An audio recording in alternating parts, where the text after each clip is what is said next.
That's because, if we can get 2 or 3 people to do 75% of the work that they are doing, then we've doubled what's possible. Their capacity. And that's what our MO has always been. And actually that lent itself really well. And that we all exit our company eventually. The question is, will it be on your terms or someone else's? Strategy matters. Timing matters. The right partner changes everything. Brought to you by Meritage Partners. Here is your host, Brian Franco, author of The Inevitable Exit.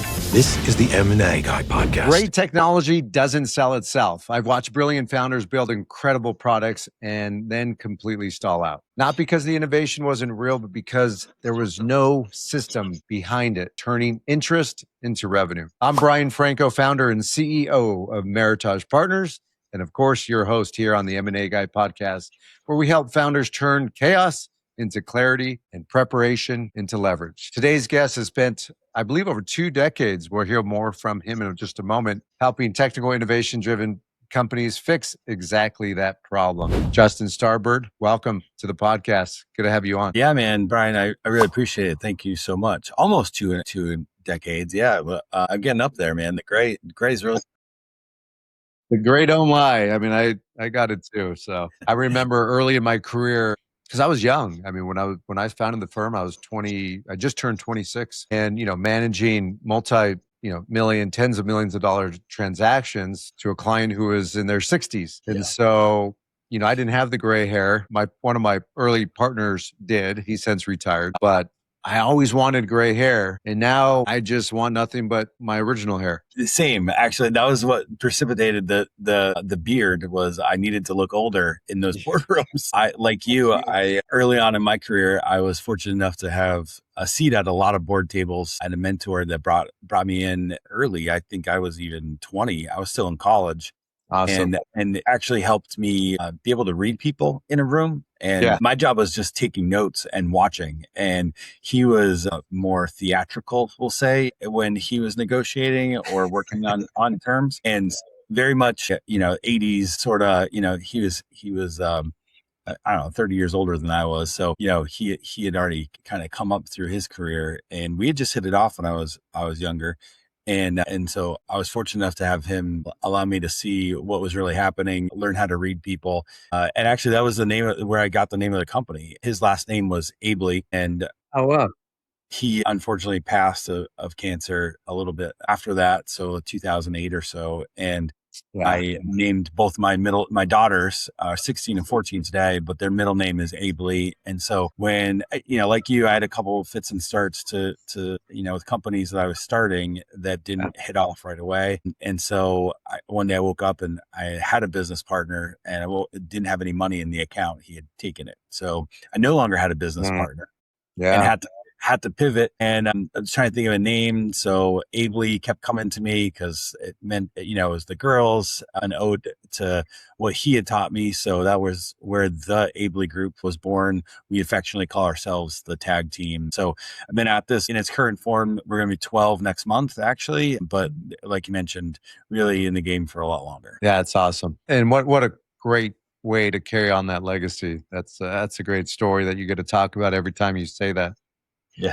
And so the work you do, I mean, you're helping founders figure out the B2B marketing solutions. And, a lot of time this is guesswork, right? As you're scaling, but this comes down to measurable success and deployment respectively. But I'd love to hear, more about your work. And I have a couple questions for you. So I'm going to dive in, Justin. Yeah, no, I appreciate that. We're very much a B2B marketing agency, probably about as standard as they come in terms of who we work with, med tech, regulated industries, transportation, logistics, heavy tech, those sorts of things.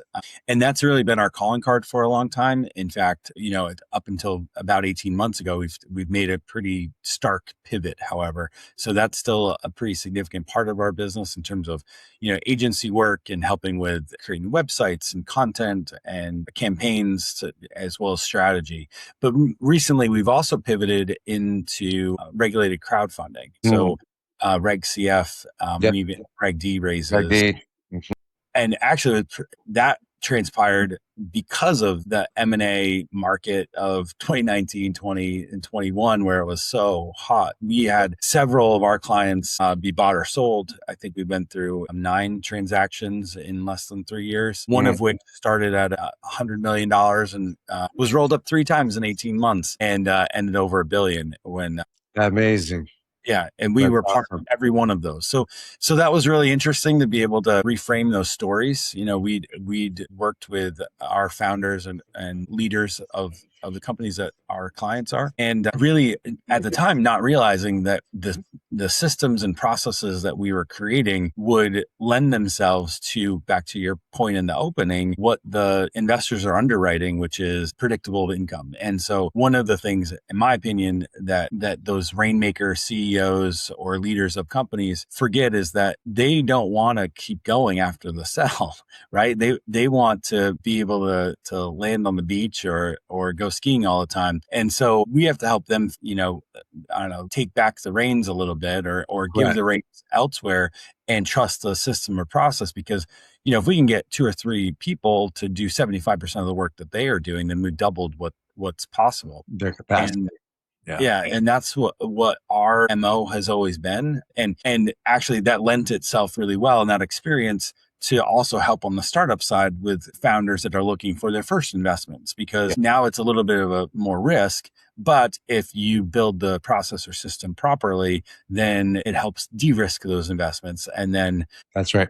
It really gives folks a chance. So those are really the two biggest parts of our business. The third leg of that stool, 2 years ago, we started the TAG Awards, a little play on the name. Instead of the Aebli Group Awards, it actually stands for Technology, Achievement, and Growth. And what we did was we started off by recognizing medtech and life science companies. And that was really good at the first year. We just had our second one just now. I'm not sure when this will come out, but we're in the midst of our second program, which is the B2B Innovation Awards, to help those companies that can't talk about who their clients are. And, often they're the secret sauce or the, secret technology, and they can't talk about what they do.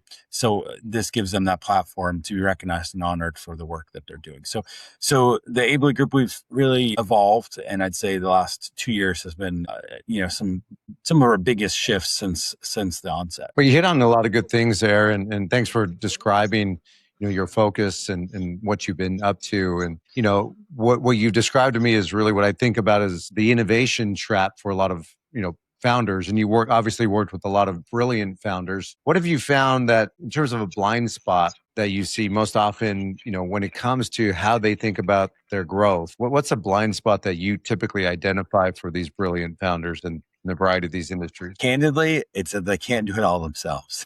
Yeah. Their blind spot is that they're just used to getting their way, and they're used to having audacious goals and reaching them. And one of the things that is tough is that they often feel like if they just work a little bit longer or harder, they're going to make it happen. And to your point about the, looking at long term and being able to sell or find the right buyer, they don't necessarily, the founders aren't going to want to stick around for a long time to see that through. And so usually that transitional period is what they're willing to, stick around for. But exiting really comes down to, in our optics, optionality, right? We want our clients to be able to have the options, whether that's a process that they're driving or an unsolicited offer comes through the door, right? But to the things that you talked about, I mean, really having systems in and around, in terms of the blind spot, having systems around how they're marketing and how they're reaching out to the market. This shows up constantly in deal rooms. Buyers, they just don't want to see a great product or a great service. They want to see proof that growth is repeatable and not dependent on the founder's personal network or, personal efforts, right? And so that's what you're coming in doing. Your technology isn't the bottleneck. Really, it's the growth systems in the clients that you service that you're helping develop, and that's key. That's absolutely key when it comes to enterprise value and transferability. One of the things we also see is their lack of ability to tell their own story.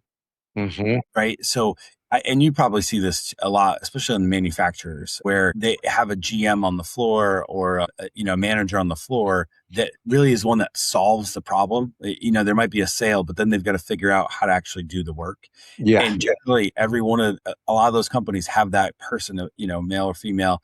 And so one of the things that we try to do is help extract that content, that insight, that secret sauce, that special, the specialty that makes the company so unique out of. And that's one of the things that we try to start with is we'll end up, standing up a podcast for them, or we call them recorded interview series. The goal isn't to be number one on iTunes or on Spotify. The goal is to create authority, credibility, and transparency in a way that's useful for the future customer or client or the existing customer that's got questions. And that also gives them the ability to scale a lot quicker, because now those new hires or the people coming in can get a feel for the culture as well. And that's sometimes an unintended byproduct of putting yourself out there. And it is. So from there, we're able to really help them create the strategy, to your point, to get to that runway, to be able to sell and create the system and process and put that in place and arm the salespeople to be better. Yeah.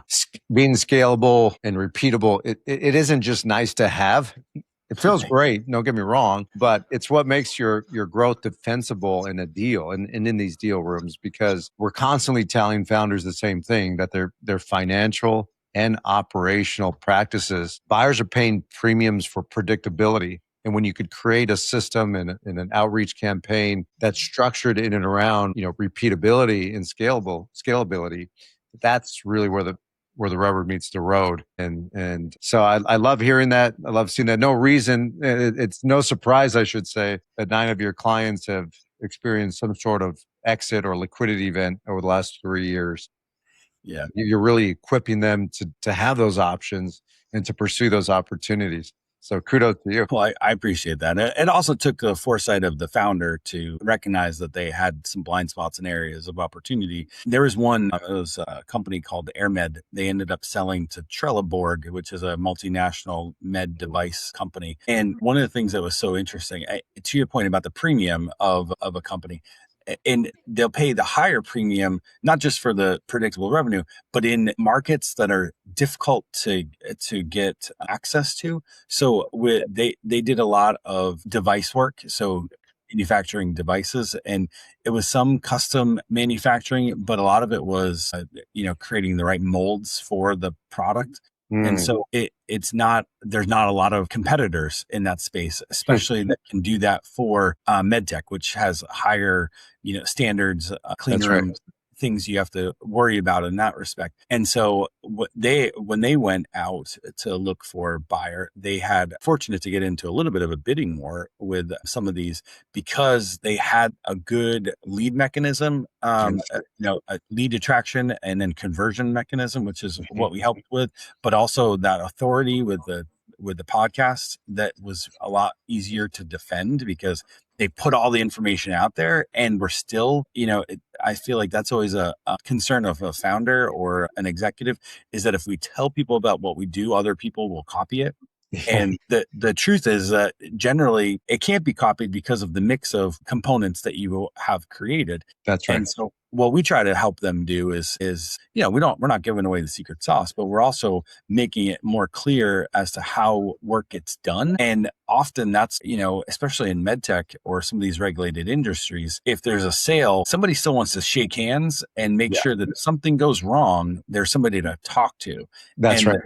And with that, then with the predictive predictive nature of the systems that were there, that will also help drive the price up and the success of the system.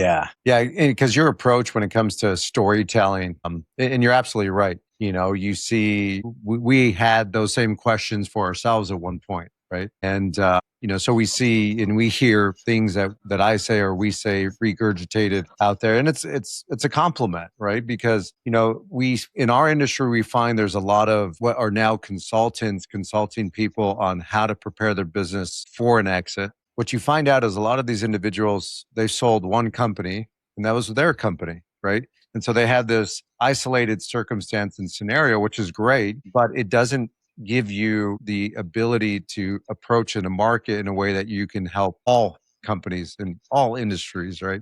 Because, I sit on both sides of the table. We at Meritage, we work on sell side advisory work, but I also am a partner in a private equity group where we acquire companies. And so we have the unique position to be able to look at a company from the eyes of an investor, from an eyes of an underwriter, and understanding how they are underwriting these acquisitions and these transactions. And I'll tell you, the work that you're doing is important. And this is one of the reasons why we wanted you on the podcast, is because the strength of the storytelling is the quiet part of the valuation, right? Because, what you're driving is community, authentic storytelling, which becomes the secret weapon behind a company's growth. And I'm sure you see this all the time, and especially with this DME company, durable medical equipment company you're describing. But that can apply and does apply to really any industry, whether product or service. It's really that storytelling. And we feel very strongly about that. And what's been interesting is in this little pivot to helping with startups get their first round, if you will, right? Yeah. What's been so interesting is seeing the importance of community when you're getting started, because this, unless there's a really specific deal out there for the equity, for the PE group, often right now, especially tough tech, hard tech, they're not getting the investment that they were 3-4 years ago. Right. They're not getting bought. You're not getting rolled up quite the same unless there's a specific vertical and a reason for them to continue to do that. Right now, everybody's a little more selective, right? Right now, there's a lot more opportunity for that. So now these startups aren't getting that first series from either VCs or home offices or private equity groups that they would have before. So now they're turning to this Reg CF, which has also changed in the SEC's mind. So in 2021, it went from $1 million to you can now get 5 million from the crowd. And then if you do Reg D, you have opportunities to do more, all those things. Well, what we're seeing, and the reason that the pivot has been so, I don't say easy, nothing is really easy, but the reason that there's been the ability to do that is actually in the community and helping those first-time founders or first-time, leaders build their community around that solution. And now when you're driving community to invest, even at $100 a clip or $1,000 a clip, you're able to get a few hundred or a few thousand investors, and they're giving you feedback. They're becoming their first customers. And in my opinion, what we're seeing is folks like you coming in and seeing the community being built, and it's helping de-risk those future investments. So that that seed round can be followed on by groups that have done, more diligence. And not everybody is going to fit that model, but there have been a lot more examples of that recently for us, especially where, some of that private equity and VC funding has dried up or become more selective. Yeah. Yeah, you're absolutely right. In early stage companies, what we find is that investors are really investing to the leadership team, and in as much as they are the product or service, but it starts with the leadership team. Do they have the ability to execute? Do they subscribe to their vision, right? And have they done this before or not? So I have a parting question for you, a closing question for the audience, Justin. If a founder listening today knows that their growth, or they believe that their growth is more about hope than it is systems, what's the first thing they should fix? If they think that more about hope instead of systems, honestly, one of the first things to do is go to your community and get feedback. Right. That community could be former customers, current customers, and hear what's missing, because they're invested in you and your success, because they want to, especially on a service side or a product side, the better of a product or a service that you can create for them, the better that they can run their business, or they can, improve their lives. And so, it's almost like what we do is we tend to go to the salespeople first, because they're the tip of the spear for most of the companies, right? And if you show me a great salesperson at one of these floundering companies, then I'll show you bad marketing. right? Because if you have a great salesperson, they've developed trust, they've developed rapport, they've developed the ability to hear what the prospective client's needs are, and they're still able to overcome the lack of messaging or lack of marketing. And so that generally is the feedback that we take to leadership of the company and say, hey, between those two things, what the feedback from your customers are and the feedback of your employees, because, sales guys are like you and I, they're pretty outgoing. They're not afraid to speak their mind. That's and right. So they'll be honest with you. And, some of it is a little bit, tends to be a little exaggerated or, they're a little dramatic. Yes. But where there's smoke, there's generally some fire. And so those are the two feedback loops that we try to use as a mechanism to, get in there and help them identify the systems and processes that we should put in place and what's the low hanging fruit. And then we build into that. And, that's where we've had success. That's amazing. And I wish you continued success with you and your clients. And we'll leave some show notes for folks that want to reach out to you and your team. If you're listening, if your growth strategy feels like guesswork, you need to build a system around that. That's the key here. And Justin and his team would love to talk to you. We'll have some show notes to connect with them. And if you're building towards a future capital raise, an exit, or as I say, to have optionality, we want to know where your business stands and we want to connect with you. So feel free to grab a time with us. We have plenty of resources for you at meritage.partners. And we have a free gift for you. If you haven't read my book, I encourage you to do so. Reach us at inevitableexit.com. On inevitableexit.com, we have the 10 fatal mistakes that kill your exit and steal your legacy. So be sure to get that free gift from us. Until then, Justin, thank you for being on with us. And I thank everyone else for joining us on this podcast. We look forward to seeing you next week on the next episode of The M&A Guy. I'm your host, Brian Franco. Until then, keep building your empire.